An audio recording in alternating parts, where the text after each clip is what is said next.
آداب سکھاتے ہیں اور چھوٹی چھوٹی باتیں بھی بتاتے ہیں، تو لوگ کہتے ہیں کہ کیوں نہیں، وہ ہمارے رسول ہیں، ہمیں سکھانے آئے ہیں، ہمیں سکھانے جو آئے ہیں، تو جو بھی سکھانے کی بات ہے وہ سکھاتے ہیں۔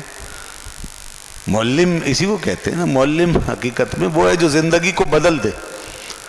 آج تو معلم کا مطلب ہے صرف کتاب پڑھانے والا، صرف کتاب سبجیکٹ پڑھانے والا، اور اس پہ بھی جو ہے معلم ایک بڑے لیمیٹڈ ٹائم کے لیے معلم ہے، اور وہ بھی آن جاب ہے، بس یہ معلم رہ گیا اب۔ جبکہ معلم تو وہ ہوتا ہے جو ہماری زندگیوں پر چھا جائے، معلم وہ ہوتا ہے جو ہمیں تبدیل کر دے، معلم وہ ہوتا ہے کہ جو ہمیں کھڑا کر دے۔ A teacher's job is not to educate but to initiate۔ یہ کہا تھا نا ایک مفکر نے، ماہر تعلیم نے، کہ ٹیچرز کی جاب، معلم کی جاب یہ نہیں خالی پڑھا دیا، بس خالی کچھ پڑھا دیا، کچھ یاد کرا دیا، کوئی امتحان دلوا دیا، یہ نہیں، بٹ ٹو انیشیٹ۔ ٹیچر تو ایڑ لگاتا ہے، جیسے گھوڑے کو ایڑ لگائی جاتی ہے پھر دوڑتا ہے، وہ تو یہ کرتا ہے، ایک بندے کو معاشرے میں چلنے پھرنے کے قابل بنا دیتا ہے، بھاگنے دوڑنے کے قابل بنا دیتا ہے، ترقی کے راستے پہ ڈال دیتا ہے تاکہ وہ پھر آگے بڑھتا چلا جائے۔ تو اس معنی میں آپ جیسا کوئی معلم ہو نہیں سکتا۔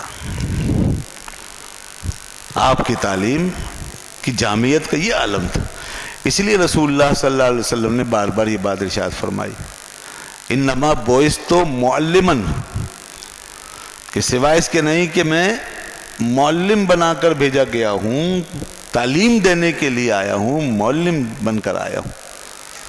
وہ تعلیم آپ کا منصب تھا، اور یہی قرآن نے فرمایا کہ وَيُعَلِّمُكُمُ الْكِتَابَ وَالْحِكْمَةَ، کتاب و حکمت بھی سکھائیں گے تم کو، اور اس کے بعد دیکھیے کہ کتاب و حکمت کے ساتھ ایک اور بات بتائی نا، کتاب و حکمت بھی سکھائیں گے۔ کتاب کیا ہے، اللہ کیا فرماتا ہے، اس کے احکام کیا ہے، پھر حکمت کیا ہے، حکمت کیا، اس کا ایکسیکیوشن، امپلیمنٹیشن، پھر زندگی کے مختلف دائروں میں سنت کے اندر ڈھال کے اس کو بتائیں گے، تو حدیث ہو گئی، سنت ہو گئی، اور پھر فرمایا وَيُعَلِّمُكُمْ مَا لَمْ تَكُونُوا تَعْلَمُونَ۔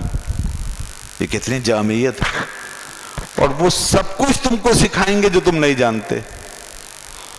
یعنی آدمی کی زندگی سنور جائے، سدھر جائے، وہ اپنی عملی زندگی میں، پریکٹیکل لائف میں ایک مکمل انسان بن جائے، اور پھر اس کے بعد اس کی ذہنی وسعتیں، اس کا شعور، اس کی علمی پیاس، وہ کیا مانگتی ہے، وہ کائنات کی کھوج مانگتی ہے، وہ علوم و فنون کی دریافت مانگتی ہے، وہ ریسرچ مانگتی ہے، وہ آگے ترقی مانگتی ہے، اور تو وہ اس کے لیے فرمایا نا وَيُعَلِّمُكُمْ مَا لَمْ تَكُونُوا تَعْلَمُونَ۔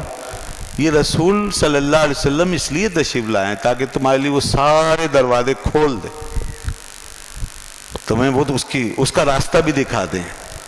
ہمیں تو راستہ مل گیا ہے اس پہ چلنے کے لیے، اور صحابہ کرام کو آپ نے باقاعدہ اس چیز کی تعلیم دے دی۔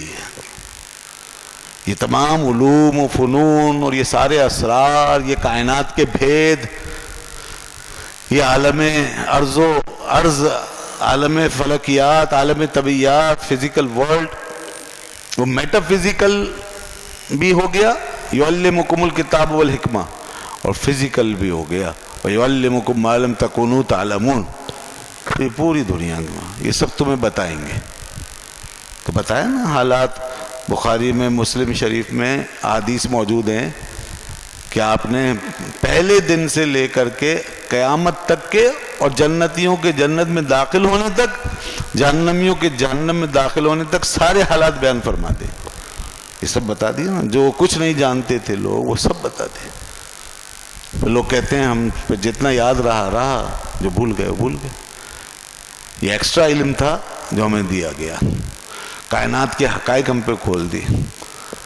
مگر یہ محض صرف کائنات کا مطالعہ صرف کائنات کی حد تک نہیں تھا، بلکہ یہ بھی اللہ کی معرفت، اس کی پہچان، اس کی ربوبیت کی نشانیاں، اس کی توحید کی نشانیاں، ان چیزوں کو انڈرسٹینڈ کرنے کے لیے تھا، ان تک پہنچنے کے.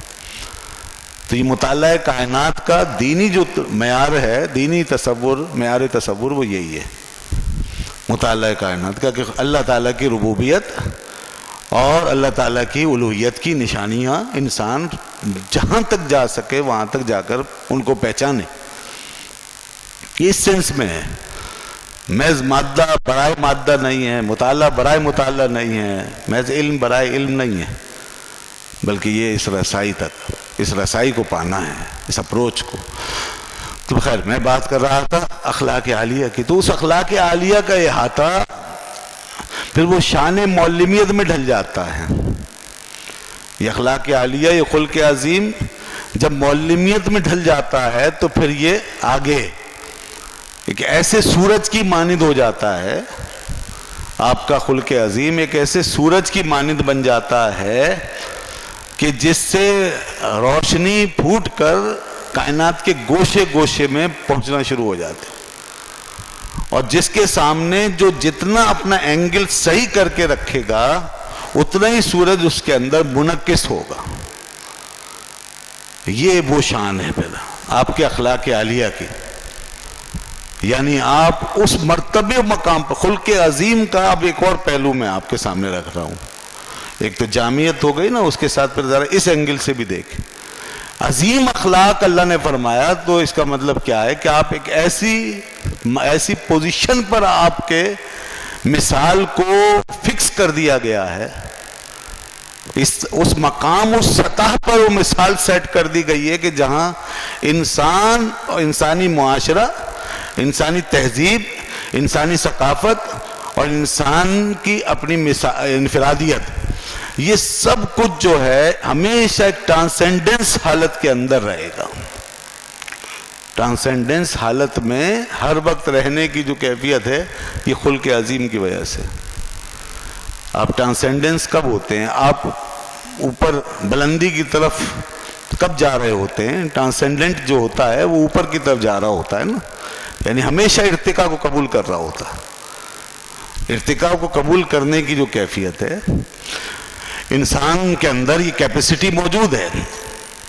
جیسے پرندے میں اڑنے کے لیے بازو موجود ہے، وہ اوپر جا سکتا ہے فضاؤں میں، اور ہر ایک کے بازوؤں کے مطابق اس کی صلاحیت پرواز ہے. لیکن اس کے لیے فضا چاہیے، اس کے لیے ماحول چاہیے. ایک چڑیا کے لیے چھوٹی چھوٹی فضائیں کافی ہیں، اور ایک کبوتر کے لیے اور اوپر ذرا بڑی وسیع فضائیں درکار ہیں، کیونکہ اس کی صلاحیت اس سے زیادہ، اور پھر اسی طرح ایک باز کے لیے اس سے زیادہ. ٹھیک ہے نا، یہ اسی کے مطابق پھر فضائیں. تو شاہی ہے بسیرا کر پہاڑوں کی چٹانوں پر. اگر فضائیں جو ہیں وہ وسعت پذیر نہ ہوں تو پھر سب ایک ہی دائرے میں اڑیں گے، سب کا دائرہ ایک ہی رہ جائے گا نا. پھر وہ چڑیا کی، کبوتر کی، باز کی پرواز کی جو ہائٹ ہے وہ کبھی پتہ نہیں چلے، اور اس کی ڈیمانڈ کبھی پوری نہیں ہوگی. تو بس انسانوں کا معاملہ بھی ایسا ہی ہے. ہمارے اندر مختلف صلاحیتوں کے مطابق اوپر سے اوپر چلے جانے والے لوگ موجود ہیں. یہی ٹرانسینڈنس ہے. مگر اس عرض کو پورا ہونے کے لیے، اس خواہش کو، اس ضرورت کو، اس نیڈ کو پورا ہونے کے لیے ایک بہت بڑے ماڈل کی ضرورت ہے نا، بہت بڑے. کیونکہ اب پوری کائنات نے سفر کرنا ہے، اور پوری کائنات کو اپیل ہے، دعوت ہے، اور پوری کائنات کو اس طرف بلایا گیا ہے کہ آؤ. اور ساری دنیا کے لوگ، قیامت تک کے لوگ. تو اب اس میں پھر جو بھی جتنا اوپر آگے جا سکتا ہے اخلاقی معیار میں، اخلاقی صلاحیتوں میں، شخصیت کی بلندی میں، معاشرے کی ڈیولپمنٹ میں، تہذیب کے عروج میں، ثقافت کی تقدیس میں، اور اس کی پاکیزگی اور نفاست میں جتنا آگے جا سکتے ہو، رسول اللہ صلی اللہ علیہ وسلم کی مثال تمہیں اپنے سامنے ہی ملے گی، حضور کی مثال اپنے سامنے ملے گی۔ وہ ایک ایسے آفتاب کی طرح ہیں کہ جو کبھی بھی ہم سے پیچھے نہیں رہ جاتا، وہ ہمیشہ ہمارے آگے رہتا ہے، وہ ہمیشہ ہمارے مشرق پر رہتا ہے، ہمیشہ طلوع کی حالت میں رہے گا وہ آفتاب، اور کبھی غروب کی طرف مائل نہیں ہوتا۔ کرن و بدلی رسولوں کی ہوتی رہی، چاند بدلی کا نکلا ہمارا نبی، چاند بدلی کا نکلا۔ اب وہ رسول آ گئے کہ جن کے لیے اب غروب نہیں۔ تو اس لیے یہ ہے خلق عظیم، یعنی اللہ تعالیٰ نے آپ کو جو خلق عظیم عطا فرمایا ہے وہ اس طرح کہ اس کی کوئی انتہا نہیں ہے۔